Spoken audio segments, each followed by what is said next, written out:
बात की जाए मध्य प्रदेश की राजधानी भोपाल के नजदीक है बैरसिया विधानसभा। बैरसिया विधानसभा में दोनों ही पार्टी जोर लगा रही हो, चाहे कांग्रेस हो चाहे भाजपा हो। 2018 का जो चुनाव हुआ, चुनाव में कहीं न कहीं कांग्रेस यहाँ से नहीं जीत पाई, लेकिन मध्य प्रदेश में कांग्रेस की सरकार बनी, कमलनाथ मुख्यमंत्री थे। रामबाई मेहर हैं, रामबाई मेहर से हम चर्चा करेंगे। 2023 की वो चुनाव में भूमिका निभा रहे हो, क्षेत्र में जा भी रहे हैं, टिकट भी मांग रहे हैं कांग्रेस से। कैसी स्थिति रहेगी? 2018 में तो सीट कांग्रेस नहीं जीत पाई, 2023 में कैसी स्थिति रहेगी? 2018 में हमने काफी मेहनत की, लेकिन किन्हीं कारणों से कमी रह गई थी, हम हार गए। और 2023 में निश्चित तौर पे हम इस सीट पर परचम लहराएंगे और हमारे सब नेतागण मिलकर इस सीट को जीतेंगे। देखा जाए क्षेत्र में तमाम मुद्दे हैं, बेरोजगारी के हैं, सड़कों के हैं, तमाम हमने लोगों से बात भी की, फिर भी बीजेपी पार्टी विकास यात्रा निकाली। कैसे देखते विकास यात्रा को? देखो, बात है कि अगर इन्होंने विकास किया होता तो ये विकास यात्रा इनको निकालने की जरूरत नहीं पड़ती। और जहां जहां ये विकास यात्रा निकाल रहे हैं, मैं तो उसको कहूंगा विनाश यात्रा। और ये विकास यात्रा ही इनका विनाश का कारण बनेगी, क्योंकि इन्होंने विकास किया नहीं है और इनकी अंतिम यात्रा होगी। दूसरी बात, इनके विधायकों को लोग मार मार के भगा रहे हैं। आपने पिपरिया के अंदर देखा होगा, धान के खेत में विधायक को छुपना पड़ा। और हमारे पास में नरसिंहगढ़ में इनको विरोध झेलना पड़ा। पूरे मध्य प्रदेश में इनका विरोध हो रहा है। विष्णु खत्री जी यहाँ पर घूम रहे हैं, उनकी भीड़ आप देख लीजिए, उनकी विकास यात्रा में कितनी भीड़ आ रही। तो जनता ने इनको नकार दिया और इस क्षेत्र में विष्णु खत्री जी ने पूरा मटिया मेट कर दिया है। हर जगह दलाली हो रही है, भ्रष्टाचार व्याप्त है और किसान खाद से परेशान है। बेरोजगारी का तो ऐसा आलम है कि आप इसी गांव में, आज रतनपुर गांव में आप देख लीजिए, कितने बेरोजगार मिल जाएंगे आपको कि किसी को रोजगार नहीं मिल रहा। कारखाने के नाम पे बेवकूफ बना रहे हैं। आज 6 महीने पहले ये भूमि पूजन कर रहे हैं। तो तमाम ऐसे मुद्दे हैं। तो ये सरकार फेल है पूरी, और विष्णु खत्री पूरी तरीके से फेल है। और उनका विकास यात्रा नहीं, विनाश यात्रा है। कांग्रेस भी क्षेत्र में हाथ से हाथ जोड़ो यात्रा निकाल ली है, शायद बैरसिया विधानसभा में आप भी जा रहे होंगे।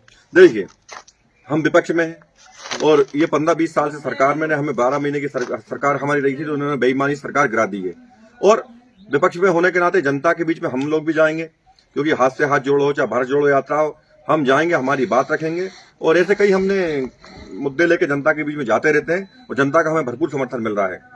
2018 में कांग्रेस पार्टी किसान आंदोलन और किसानों का कर्जा माफी को लेकर सरकार बनाई, वोट ही मिले, सिंधिया जी भी साथ थे। इस बार 2023 में क्या स्थिति रहेगी? किस आधार पर वोट मांगे, कैसे वोट मांगे क्षेत्र में? हमारे तमाम मुद्दे जो 2018 में हमने वचन पत्र कमलनाथ जी ने दिया था, वचन पत्र में जो वादे किए थे, लेकिन किन्हीं कारणों से 12 महीने में हमारी सरकार गद्दारों के कारण गिर गई थी, जिसमें सिंधिया जी की प्रमुख भूमिका थी।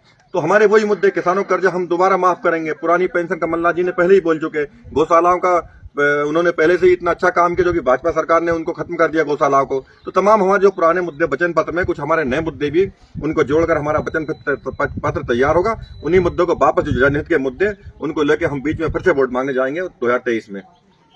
बैरसिया विधानसभा बहुत नजदीक है, भोपाल के पास है, राजधानी भी पास है, विधानसभा भी पास है जी। आपको लगता है कि कांग्रेस पार्टी को यहाँ और मजबूती से खड़ा होना चाहिए, इस बार ये सीट कहीं न कहीं जीती जाए? कांग्रेस पार्टी देखिए बहुत मजबूती से काम कर रही है यहाँ पर। अभी हमारे इसी कड़ी में हमारे 17 फरवरी को माननीय दिग्विजय सिंह जी ने यहाँ के मंडलम, सेक्टर और बूथ लेवल के कार्यकर्ताओं की बहुत बड़ी मीटिंग हमने यहाँ पे की थी।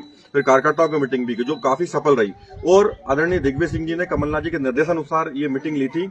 उसमें हमारे प्रभारी महोदय मुकेश नायक जी और हमारे प्रभारी महोदय कपूर जी, चौबे जी और जिला कांग्रेस कमेटी के अरुण श्रीवास्तव जी, सारे लोग थे हमारे। और उनको निर्देश दिया, बूथ को इतना मजबूत करा हमारे, उनको पावर दिए मंडलम सेक्टर को कि आप तत्काल नियुक्ति कर सकते हैं, ब्लॉक को पावर दिए, जिले को पावर दिए। तो कांग्रेस संगठन यहाँ पर इतनी अच्छे से काम कर रहा, इस बार हमें बैरसिया सीट डंके की चोट पर जीतेंगे। देखा जाए बैरसियाई क्षेत्र से जिला पंचायत अध्यक्ष बने, कई वर्षों से वो कांग्रेस पार्टी में ही थे। क्या कारण रहे जो जिला पंचायत अध्यक्ष बनने से पहले उन्होंने कांग्रेस पार्टी छोड़ दी, भाजपा में चले गए? देखिए, ये तो भाजपा का धनबल का उपयोग ये हमेशा करती आई। ये तो विधायकों को, सांसदों को खरीद रहे हैं, मुख्यमंत्रियों को खरीद रहे हैं। इतना इनके पास पैसा है, अडानी अंबानी इनके पास में। उनको हमारे जो ब्लॉक अध्यक्ष थे, बात ये थी कि उनको ऊपर दबाव डाला गया। दबाव डाल के उनको कई तरीकों से उनको दबाया गया। ऐसे कई सदस्यों के घर पुलिस भेजी गई। तो दबाव में आने के बाद में इन्होंने पुलिस का उपयोग करा और कई तरीके से उनको दबाव में मिला के इस तरह की हरकत भाजपा करती आ रही है। जब ये विधायक को खरीद सकते हो, जिला पंचायत सदस्य, बहुत छोटी बात। तो कहीं ना कहीं दबाव के कारण और कुछ ऐसे जो हथकंडे अपनाती है भाजपा, जो कि अब जनता समझ चुकी, इस कारण कहीं ना कहीं हमारे लोग चले जाते हैं। उनमें कई विधायक भी शामिल है, सिंधिया जी जैसे लोग चले गए। तो ये तो बहुत छोटी बात है। बैरसिया विधानसभा क्षेत्र में देखा जाए तो तमाम लोग तैयारी भी कर रहे, क्षेत्र में जा रहे, वोट भी मांग रहे। मुद्दे क्या रहेंगे? आप भी वोट मांग रहे हैं कांग्रेस पार्टी के लिए, क्या मुद्दे किस आधार पर जा रहे हैं आप क्षेत्र में? सबसे बड़ा मुद्दा तो मेरी नजर में यहाँ पर है बेरोजगारी का। हमने अभी एक सर्वे करवाया 266 पोलिंगों पर, यहाँ पर 266 पोलिंग है। मैंने व्यक्तिगत तौर पे करवाया तो हर एक पोलिंग में कम से कम मैं समझता हूँ 50-50, 60-60 मोटे मोटे तौर पे हमने बेरोजगारों की लिस्ट बनाई है। और इतने बेरोजगार हैं कि वो रोजगार के लिए परेशान हो रहे हैं। तो हम सबसे बड़ा मुद्दा तो बेरोजगारी का लेके जाएंगे। ये 20 साल के अंदर आप यहाँ पर वैसे करने जो बेरोजगारों का एक जमावड़ा हो गया हजारों की लाखों की तादाद में कि ये सरकार इनको रोजगार क्यों नहीं दे पा रही है। तो पहला मुद्दा बेरोजगारी का रहेगा, दूसरा महंगाई का, और जो किसानों के साथ अत्याचार हो रहा, जो किसानों को खाद बीज, और सबसे बड़ी बात तो मैं आपको बता दूं कि जो बिजली का इस समय मुद्दा है, गांव गांव में आप जाइए, इस गांव से लेके पूरे तमाम गांव में आप तो रिपोर्टिंग करते हैं कि ट्रांसफार्मर जले पड़े हुए, ट्रांसफार्मरों की भरमार। अभी डोंगरिया गांव की बात है कल की, पूरी पंचायत को बिजली डिपार्टमेंट के अफसरों ने नोटिस दिया सरपंच को कि आप अगर 7 दिन के अंदर यहाँ का बिजली का बकाया बिल जमा नहीं करेंगे तो आपकी पूरी लाइट काट दी जाएगी।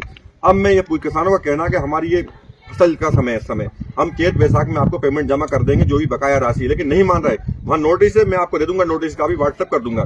तो बिजली का मुद्दा किसानों को परेशान कर रहे हैं। कई लोग यहाँ पे जेल में जा चुके हैं हमारे बैरसिया विधानसभा क्षेत्र में। तो निश्चित तौर पर इनसे नाराज है। हम बिजली का मुद्दा लेके, महंगाई का मुद्दा लेके और बेरोजगारी का मुद्दे पे यहाँ से विष्णु खत्ती को उखाड़ फेंकेंगे, यहाँ की सरकार को उखाड़ फेंकेंगे।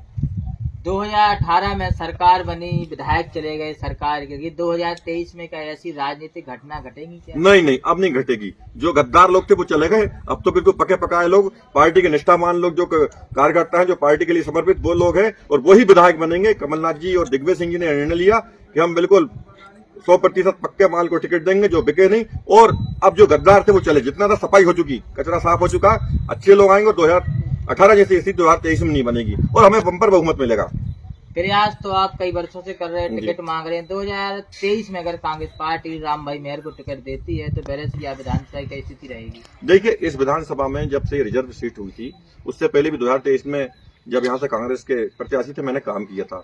ऐसा योग रहा कि जब परिश्रम हुआ तो ये 2008 में सीट रिजर्व हो गई।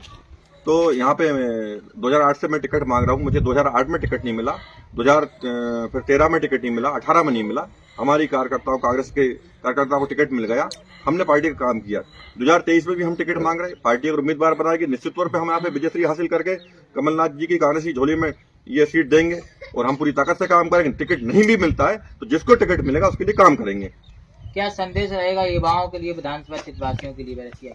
बैरसिया के युवाओं के से मेरा यही कहना रहेगा, और विधानसभा के मतदाताओं कि आपने भरपूर जिताया भाजपा के लोगों को। 20 साल सांसद यहाँ से आपने लगातार जिता रहे, 25-30 साल से विधायक यहाँ से 25-30 साल से आप जिता रहे। एक बार मेरा सबसे अनुरोध है, विनम्र अनुरोध है मतदाताओं से और युवाओं से कि एक बार कांग्रेस पार्टी का यहाँ से विधायक बना दीजिए आप। हम निश्चित तौर पे, क्योंकि कांग्रेस 20 साल बाद जीतेगी और सरकार भी मध्य प्रदेश में कांग्रेस की बन रही है, उसको देखते हुए बैरसिया विधानसभा पीछे नहीं रही। इस बार कांग्रेस को यहाँ से जिता के भेजे। हम पूरा विकास, चाहे बेरोजगारी यहाँ से हटवाने का प्रयास करेंगे जो भाजपा नहीं कर पाई। कारखाने यहाँ पे हम माननीय कमलनाथ जी के नेतृत्व में यहाँ पर स्थापित करवाएंगे। स्कूल कॉलेज, जो भी मूलभूत समस्या है, पेयजल की, बिजली की, सब खाद बीज की, हम अच्छा काम करेंगे और हम चाहेंगे फिर कांग्रेस यहाँ पे निरंतर जीतती रहे। तमाम वो मुद्दे थे बैरसिया विधानसभा के, चाहे महंगाई हो, बेरोजगारी हो। राम भाई मेहर हैं, क्षेत्र में जा भी रहे, कांग्रेस पार्टी के सिपाही की तरह क्षेत्र में काम भी कर रहे। देखना होगा 2023 में बैरसिया विधानसभा का कांग्रेस पार्टी को जीतनी होगी, किस प्रत्याशी को टिकट देती है, क्या स्थिति बनती है यहाँ की, पूरी हम आपको जानकारी देंगे। जुड़े रहे हमारे साथ। राजधानी समाचार की रिपोर्ट, बैरसिया विधानसभा, मध्य प्रदेश।